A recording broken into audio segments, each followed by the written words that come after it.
Hello everyone and welcome back to Lucky Loaders 15, where I'll be giving you 3 tips for tomorrow's horse racing action, including a fancy from the opening day of the Galway Festival. I always love that meeting, especially this time of the year as well, when we've got Glorious Goodwood, and we'll be getting our teeth stuck into that later in the week. But yeah, really looking forward to the Galway Festival, and fingers crossed I can find you a winner there tomorrow. I also as well have 2 tips for you from the domestic action, and we're going to be going to Ayr for the first one of them, where we're going to be going to the 355 of a horse called King Zain for Joe Fanning and Mark Johnston. Now, at the current time of recording, this horse is available to back at 5-2, and I'm going to recommend a 1-point win bet here as my next best of the day. Now, I think this could get quite tactical, and King Zain might be able to win this from the front if he gets an easy lead tomorrow. There's only 4 runners in this contest, and he's the only one that really likes to make the run-in from what I can see.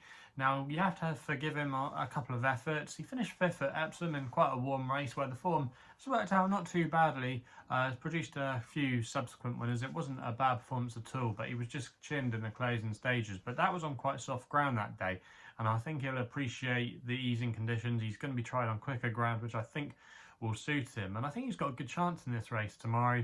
He's bred to get the trip, so I don't think 10 furlongs is a negative. I think they should keep on persevering at the distance, so I do think he's got a good chance in this race tomorrow.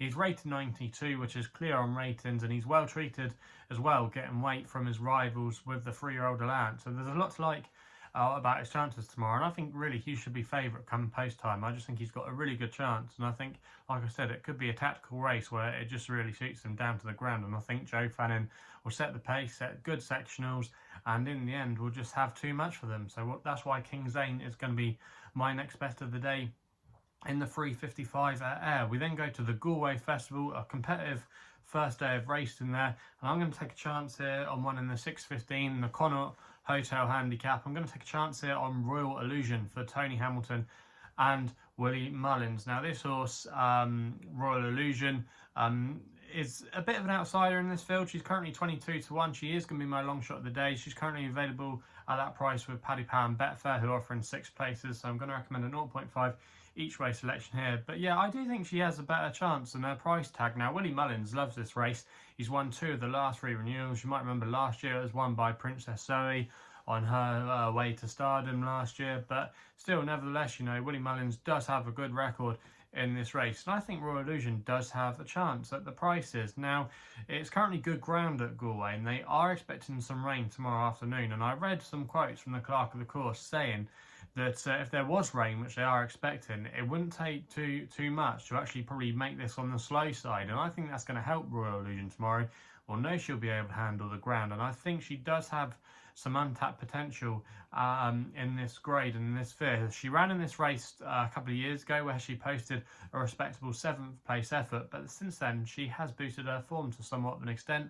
She ran on the flat last year in some competitive handicaps towards the end of the season, made the frame on a few of them, and I think there is a lot to like about her chances tomorrow. Now, she does have a wide draw in still 20, but that's not really a negative in my opinion. I think sometimes being drawn low in these big field staying races, sometimes you can just get taken back and into an unpromising position where Royal Illusion tomorrow will be able to settle in where she likes. So I do think that's not a negative. If you actually look at some of the winners as well over the recent years and horses that have made the frame, there have been horses from those wide draws that have gone well. So it's not too much of a negative in my opinion, and I think at the prices she's got a good chance tomorrow for a trainer. Like I said, it loves to target the race, and I think with those extra places available, she's an attractive option, and that's why I'm putting her up as my long shot of the day.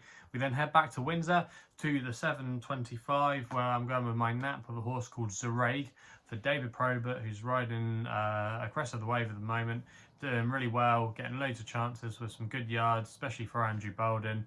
And this horse is actually trained by Andrew Bolden, and I think he's got a good chance in this one tomorrow. Currently available at 5-1 at the time recording. I'm going to recommend a 1-point win bet here. Now, this horse I thought ran better than the bare result last time out at Salisbury in a decent handicap there in a Class 3 event behind Pleasant Man. The ground was slightly on the soft side that day. It was good to soft on the official going description.